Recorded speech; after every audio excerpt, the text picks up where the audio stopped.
Ankleshwar Narmada paramedical nursing classes સામે વિદ્યાર્થીઓ સાથે છેતરપિંડી મામલે આખરે પોલીસ ફરિયાદ નોંધાઈ છે. થોડા દિવસો પહેલા નર્સિંગ કોર્સની ડિગ્રી આપવાના બહાને એડમિશન આપી એડમિશન 9.87 લાખ રૂપિયા 29 વિદ્યાર્થીની પાસે ખંખેરી લીધા હોવાના આક્ષેપ સાથે અરજી આપવામાં આવી હતી. પોલીસે હવે ક્લાસીસની સંચાલક મહિલા સહિતના આરોપીઓને ઝડપી પાડવાની કવાયત હાથ ધરી છે.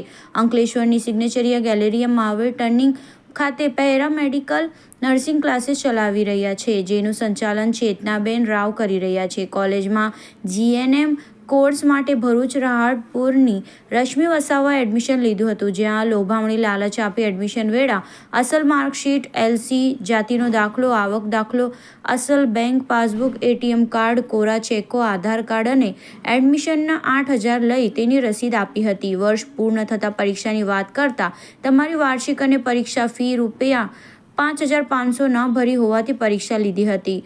અન્ય સાહેબ રૂપાલી વસાવા સાથેથી પણ 1 લાખ લીધા હતા. સ્કોલરશીપના રૂપિયા પણ ઉપાડી લીધા બાદ પરત આપ્યા ના હતા. કોર્સ પણ પૂર્ણ ના કરાવી સર્ટિફિકેટ અને માર્કશીટ અને કોરા ચેક સહીવાળા પણ પરત આપ્યા ના હતા.